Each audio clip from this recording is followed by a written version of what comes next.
Good morning, good afternoon, good evening, wherever you're listening from. Welcome to Linking the Travel Industry podcast, where we discuss travel industry news you are talking about on LinkedIn. My name is Rian, and I'm one of your hosts today. I'm a co-founder at Agentivity, where we provide operational reporting and data automation solutions for travel sellers. If that sounds of interest, please reach out and get in touch. As usual, I'm joined by Ash and Anne to help me discuss our list of stories with you. Over to you, Anne. Welcome, everyone. I'm Anne. I'm an independent consultant with LeapShift and happy to help you with anything related to airline retailing, distribution, NDC, one order. Over to you, Ash. Thanks, Anne. Hi, everyone. My name is Ash, and I'm the host of a weekly business travel podcast called What's Up in Business Travel, where we share only the important updates in under 15 minutes. Additionally, I'm the Vice President of Client Success at Traxo, and this is Linking the Travel Industry.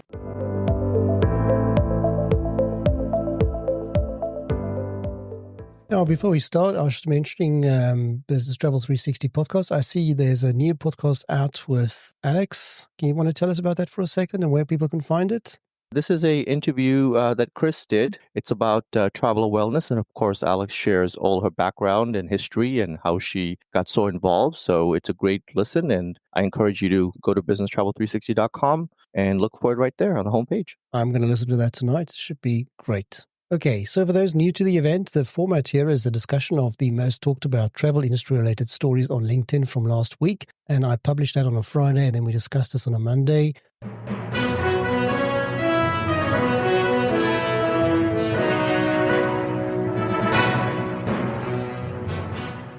So there is news that the Air France-KLM group is going to take a 60%. And I want to just find out from Anne if this is controlling or non-controlling, because in some places I see non-controlling, but I don't understand how it can be non-controlling if it's 60%. Surely it's a controlling stake, right, Anne? I don't understand either how it can be non-controlling if it's 60%. On the news media in this part of the world, in Scandinavia, they are describing it as a takeover by KLM Air France. Yeah, that's what I also saw as well. So I know it's a breaking story. I don't know if it managed to reach the States yet. Have you guys picked up on this? Well, we are kind of on holiday mode right now, Yes. which is rare for the Americans, Yes. but we had Friday off, so that extended to the weekend, and off we went. But it really won't impact much of what North America perceives it to be. I think the sentiments will be stronger in the European market. I'm just wondering what's the other domino that's going to fall. Let's see. And I mean, not to be controversial about this, but did SAS have much of a choice here? Honest answer from me, no. I mean, we know that they've been doing so badly for so long. I mean, they've exited Chapter 11. They have decades of being unsuccessful, so to speak. But of course, it's going to be a bit traumatic for this part of the world. Scandis are very passionate about Scandiland. I mean, just last week we were talking about why SAS was waiting a whole year to delay their Mumbai flights, remember? Yes. At least now we know why.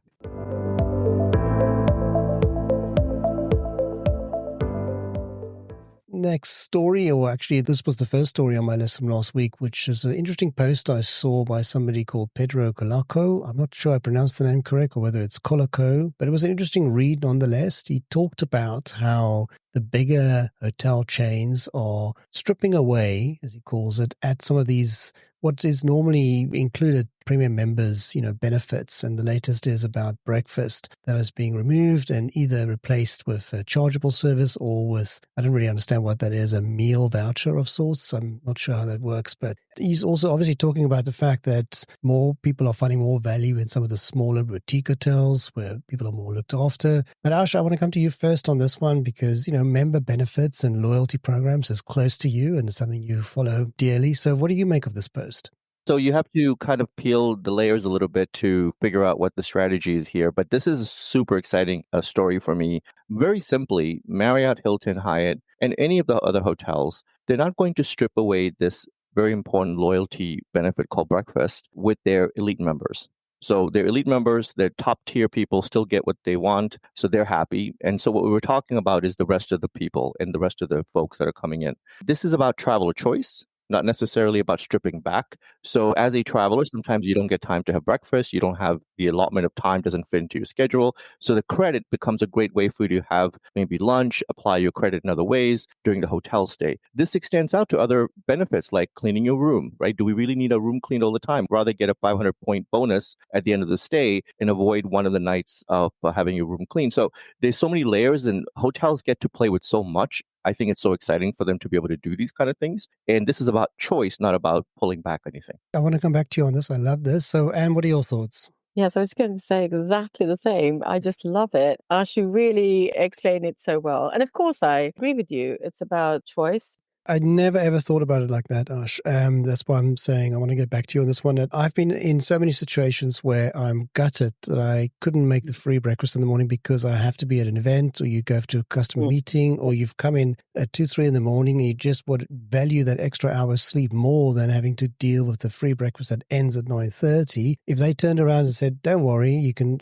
push that forward as a voucher to lunch or dinner, I would have taken that. And you're right. You're absolutely right to say that the hotels have got so much to play with, yet they don't. So we are looking at this now with new eyes. This is an innovative type approach. And I'll just kind of make it a little bit more complicated by saying that this is something that hotels have actually done really well, and they continue to do well through their direct channels. The indirect channels always tend to not have these knowledge points, and therefore they're lacking. And we see that in the numbers of how business travelers do book over 50% of the hotels directly with suppliers. Why are they doing that? Because there's so many variable of services that they get offered, and the knowledge base just isn't there with the indirect channels. And so to acquire the knowledge of hotels and how hotels operate, you really have to either be embedded in a hotel to learn about those things, or you have to experience hotel benefits so much that it becomes second nature. So I think that this is a huge area of improvement for both the direct channel and the indirect channel to grow and to understand the nature of how travelers behave and why they do certain things the way they do them and how hotels are taking advantage. I could crack a joke at if only they had NDC, but I wouldn't. It's not fair. So thank you to Phil Douglas for commenting about where he's listening from Frankfurt. He's saying that he rarely books a hotel, including breakfast, because he'd find a nice cafe nearby. I would agree.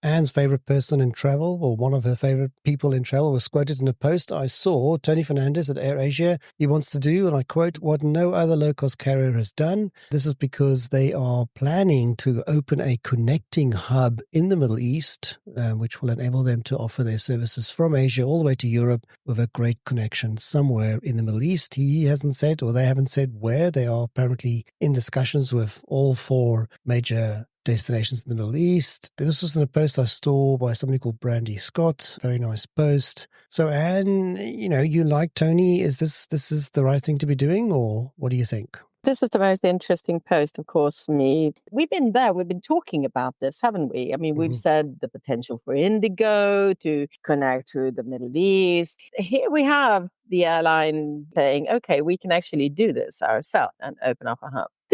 Super interesting. Will it be so successful? I most certainly think so. They are good at what they do. The only downside to the story is the fact that for Ash, they're going to do this with a narrow body Airbus, single aisle, long haul, which I know you won't do, Ash, but what do you make of the story? Well, I kind of don't like the narrow body plane idea at all. So the expansion is great. I think that's good. We talked about the Canadian market last week, and the Canadian market is definitely ripe for some folks to come in. So I don't know if this is part of the longer strategy at all or not. For me, as a frequent flyer, the narrow body plane that they keep pushing out there into the market, I'm not a fan of. I think long haul deserves more than that. What is long haul when you chop it up by the Middle East, right? Exactly. Yeah. When I flew to Frankfurt, Baku, I mean, it's about 5 hours. Yeah. Is that long haul? Not really, right? I would say anything under 8 is perfectly fine. But that's a number that they've been using traditionally in the industry, right? Yeah. 8. I would say nowadays, with all the stress of travel, it should be 6. Yeah, I would agree, because an 8-hour flight means you've spent already 10 to 12 hours, in the journey, right? So just before we go on, I just want to take a moment to thank the audience for their time on a Monday. We're not done. We've got a few more stories to go, but this is where we say thank you for giving us your time and for joining us and being regular listeners. Do tell us, where you are listening from. Another purpose here of linking the travel industry is to connect as many of us as possible. So when you give us a comment, we'll put your name on screen and maybe others will then connect to you as well. Also tell us what you make of some of the stories, and especially if you also have missed out on breakfast at hotels and feel gutted about it, and what you make of that. And, any of the stories we talk about here, feel free to comment. We love getting your comments, and we'll put that on screen. But just to say thank you for giving us your time on a Monday. Got a few more stories to cover. Let's just move on. The next one is a post I saw. I think this was actually BCD Travel themselves doing this. Just a short story they posted about the fact that they've agreed a partnership with an AI corporate travel assistant, Skylink, and they want to offer, and I quote, fully autonomous and touchless travel experience. Ash, any comments? So many comments, I don't even know where to begin. This is really amazing, Rhiannon, and this is quite awesome. And I got to see Skylink in full demo mode at the Innovate conference last year in New York. It was truly mind-blowing. This is really going to be the face of AI in travel. The fact that BCD got a crack at it is amazing. Yes, I've heard good things as well, and I agree with you. Kudos to BCD Travel for seeing that and going for it. For once, it's not just another press release. This is something meaningful.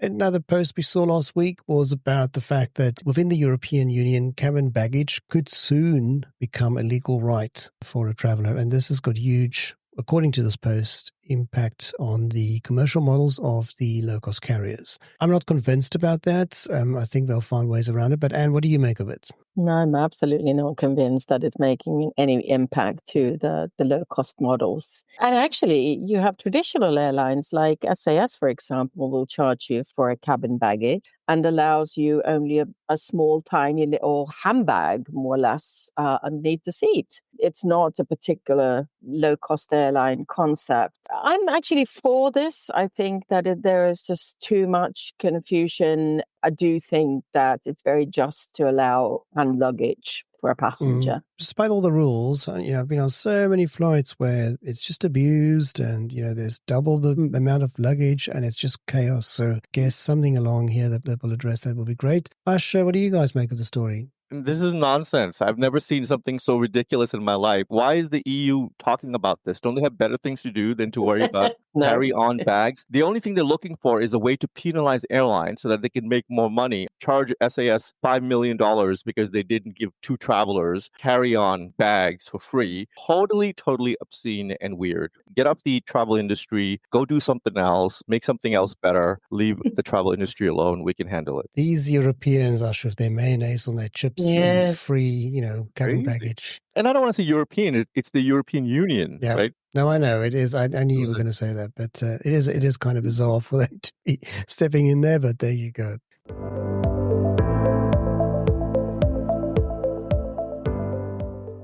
Serious story from down under. There was a data breach involving Qantas, and they said that it's impacted they haven't, at the time that I wrote the story, given a significant number of a possible 6 million customers that have had their data stolen. And it's not just basic data, it was significant: name, email address, phone numbers, birth dates, that sort of stuff. And that is the result of a cyber attack. Ash, a very serious story, right?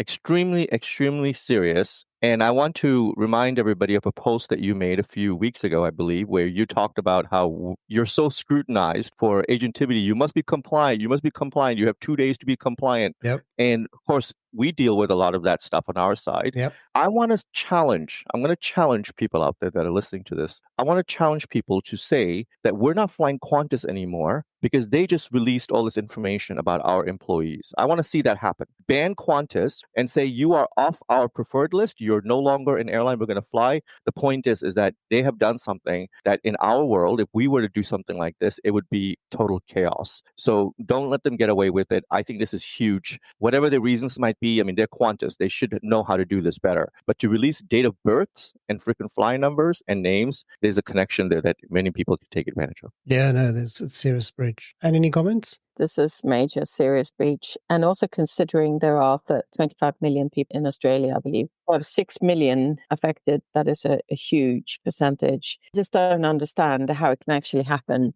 And just back to Asha's point, when I posted about companies asking me for that for my business, we take it very seriously, and we should, we all should. I mean, this is serious stuff, because how would you feel if your data is leaked, etc.? That's exactly my point. I mean, I wish there was some consistency in our industry where there was a standard. Just one company asking me for 10 different documents and the other one asking me for 50 different ones. And if the title isn't exactly right, they reject it. That sort of some common sense, right? We should have that. Be able to ban Qantas as a market dominated by 2 players only. How can you not fly Qantas? It's going to be a bit hard. I think that's what they want. And Qantas wants you to forget about the story as quickly as possible so they can move on. Yeah, of course. But you just mentioned it. There's 2 airlines. Choose the alternative. And it's not just Qantas that flies to Australia. Many other airlines do. The entire travel industry brought American Airlines to their knees a year ago. Why not bring Qantas to their knees for this? And Rian, the rules are standardized. The rule is that you push the little guy around. You expect all the things from the little guy. And because it's Qantas, you're not going to say anything about Qantas because, they're Qantas. And so I say, you've already done it with American. Try with Qantas and see what happens. I mean, why is Qantas not using AWS? There is a story here. The story is that you keep controlling the little guy and you make the little guy miserable. But meanwhile, you don't say anything about the big guy who just released 6 million contacts out there. And no one's going to talk about it. It's just going to get swept under the rug. And 1 week from now, no one's even going to remember. I agree. That's absolutely true.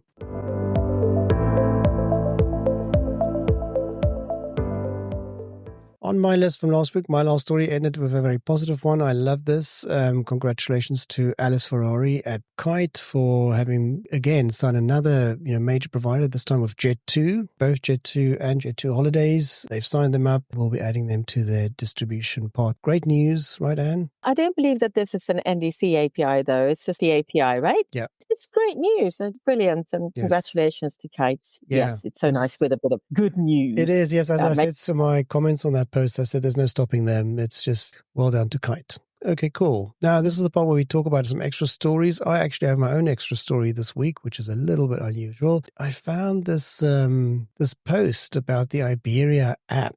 Just find the way, honestly, they're so creative in marketing. Maybe that's what I should say. Kudos to the marketing team, because they're talking about the fact that their mobile app that you will have as an Iberia customer will now dynamically update itself with your changes to your booking. What? I'm so sorry for saying what to that, but isn't that the norm? Isn't that point of having the app from the airline, that if your boarding gate changes or your seat changes, the app will update you? Sorry for slashing at Iberia, so much. but that's just such a stupid thing to say. So that's my extra story. I don't know if you have any comments on that. We don't normally comment on extra stories. I couldn't believe it when I read it. And I was just thinking, Ryanair's been doing this for years. In the meantime, I've had some more comments. So thank you, Sabarish from Dubai. Great to see you. And also Laurencio from Romania. Thank you for being such a regular listener. We appreciate that a lot. I want to mention a quick thing about the Iberia app. Yeah, not the Iberia app, the dynamic Iberia app, Ash, please. Yes. I think apps for many companies have not been dynamic traditionally. They've been static data that gets pushed out there one time. This is a move away from that. And I think for them, it's a big deal. Yeah, Ben Parker commenting on the fact that it might not just be this updated, but also the actual there you go. thing in your wallet. The wallet. Yes. Yeah. And if you remember, we talked about Iberia a couple of weeks ago. I'm very positive about the future of Iberia. I think they're making some pretty good moves. One of them was with AWS. They just connected themselves there. And so we're going to see some movement from Iberia in the right direction. This is a big deal for them. Ben, thank you for your comment. I do agree. It updates in the wallet. It's compatible with Apple and Google's digital wallets. So fair enough. It does it there. I just thought that the way they talked about this was not great. I wish also that they could work on the problem that I had, that you cannot add a frequent flyer number of another airline in the app, but you can add it on the website. There we go. Which I really think is too much to ask of a customer. And when they do that, they're going to call you personally and tell you that it's done. This sounds like it's a conversational topic for another day. Now, and I think you have an extra story. I've prepared a logo there for you, an image there for you. What do you want to talk about, Finam? Well, they've cancelled another 100 flights today. And you and I were saying, what's left of the airline? Finnish weather is not great. Finnish people have 5 weeks of holidays. And I just think of all these Finnish people stuck back in Finland, not being able to leave the miserable weather. This has been ongoing. It feels almost like our Every pizza week. stories. Every It's week. like every week. Yes. So I do think that is a wrap for the week. We are just over a half hour. Thank you so much for the audience members and for all the comments. We love those. We appreciate that a lot. So thank you. And thank you, Ananash. Over to you, Anne. Thanks, everyone, and really appreciate all the comments and the interact and helping out in answering questions. Over to you, Ash. Thank you all for joining today's live recording of Linking the Travel Industry. We record this podcast live every week on Monday, and we ask that you share this event with others that you know. Chances are high that if you enjoyed today's session, those that you know will as well. If you ever miss a show because of time zone or availability, the podcast is available on businesstravel360.com. This is Linking the Travel Industry, signing off.